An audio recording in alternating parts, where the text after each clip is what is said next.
Hey everyone, Dan here. Before we get into it, if you enjoy these videos, please hit the like and subscribe button. And keep in mind that these are my own thoughts, opinions, and ideas. These are not meant to be, nor should you take them as investment or trading advice in any way, shape, or form. Do your own due diligence, put in the work for yourself, and make your decisions based on that. Enjoy. All right, folks, here we are on Wednesday, December 25th. We're going to take a look at Nano Dimension today. So NNDM is trying to do the thing that we've been waiting for.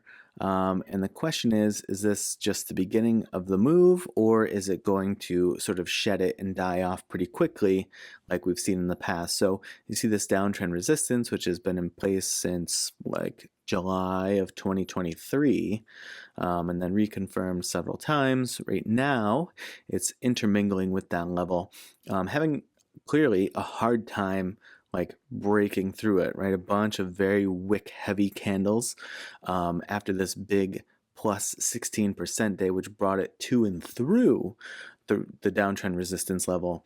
But again, then it gets really big range throughout the day, but a lot of wicks and a lot of wrestling right through the brunt of that downtrend resistance. Sort of caught in the midst of that is that 248, currently just barely a support level, just under where the price action currently is. So that's sort of caught in the middle. But to me, the most important thing is this downtrend resistance, because you see back here, it wasn't as strong of a move, right? It was obviously at a much higher price point, but it was just constantly wicking it, put a body on it there, but was just wicking off the downtrend resistance. Didn't really get the motion through it like we see in this current swing. So this is definitely a stronger attempt for the bulls to break that downtrend resistance. And it's a pretty sort of telling moment for it. Can it get this break, and what does that look like? And if it can it sort of secure some distance from this downtrend resistance? That'll be the next big question we have. If it does break the downtrend resistance, can it get distance? And then if it gets distance, can it secure its support over basically 248, and then can it run toward that 266, and can it start to press that level? That would be the best indication in a long time that NNDM could start to really make some moves. Now, the flip side of that, as I don't want to sound too overly hopeful or bullish or whatever, is that it just sort of dwindles and loses the pricing scope here and gets drawn back down underneath the downtrend resistance. It wouldn't take much of a dip at this point to get it back down here. That would press it back toward about 242 and would essentially put in another descending triangle, continue to press it down, and press it down. So that's obviously the flip side of the coin that we could be looking at here, but this is the best moment that it's had in quite a long time. Here's the other thing, EMAs wise, the 183 EMA has been breached. So that to me is all important. You see here it had some valiant efforts at it relatively recently, and those have all failed, or had all failed. We see it back here as well, right? Clear failures to secure support over the 183. This is the best, again, it's also is the best effort and best attempt that it's had in the recent past. As this one was maybe the next best one that it had, but right now it's dragging these short-term EMAs, the 8, the 21, the 34, in a bullish formation, and dragging that bullish formation up through the 183 EMA, therefore then putting all 4 EMAs in a bullish formation, bullish trend. So it has everything but the 34, this red 34 EMA. So, another decent candle or two, and I would expect that 34 to get itself through the 183. And then what happens? Does this sort of combine to allow it to sort of carry through and get and keep some legs that, once again, the point of getting and keeping those legs would be to get it some distance from that downtrend resistance, so it doesn't just get sucked back down into it. Order flow wise, here's the other thing. You have almost 82% of shares profited as of close on the 23rd of December per Webull.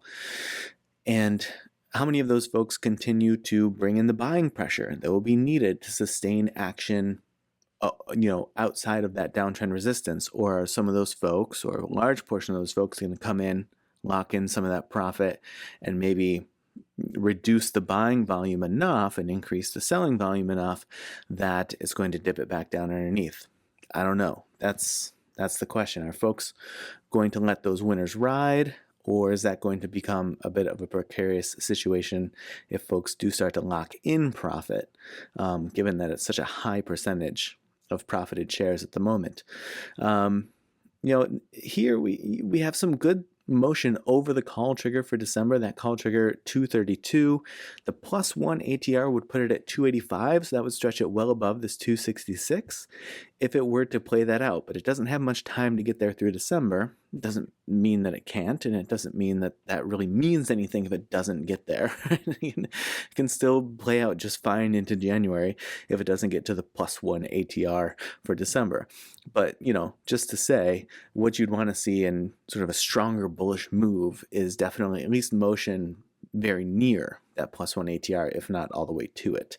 And as we get into January, the stakes are raised. That call trigger right now, at least being up in the 260s, pretty well into the 260s. And so if that lands anywhere near that and the price stays about where it is, that'll be the question. Can it really continue to make motion above the call trigger and then try to play out any of these? I mean, that +1 trigger or +1 ATR at the moment is like up in the 320-ish range. So, quite a good percentage gain there if that could sort of play out for the NNDM bulls. But right now it is just kind of pretty lackadaisically putting in motion between the call trigger and this initial ATR level.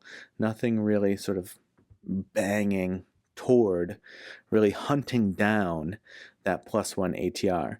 So maybe that will change, especially if some volume comes in. It's going to need, we didn't look at the volume here. It's going to need, let's rearrange this a little bit.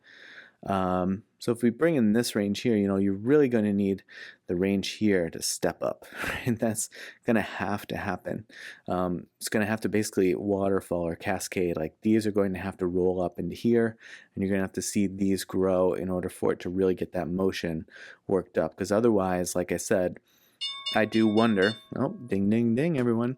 I do wonder, what role this plays. I do think that maybe this will have a story to tell as we get into this of whether or not these folks let these winners ride, so they're not adding to the selling pressure, and maybe even some of them are bullish enough that they add to the buying pressure and continue to try to push the stock price higher, or you get a bunch of fresh volume coming in, right? And you get a bunch of folks coming in to put a lot of buying pressure that just aren't in NNDM yet. That could also help sort of sort things out there, but it is quite a high percent that's profited at the moment, and I just tend to wonder what folks do with that and how it interplays with this really critical level that it's at right now. All right, folks. Well, I hope that you enjoyed your day off today and that the rest of your week goes well. And as always, I appreciate you watching, and I will see you in the next video.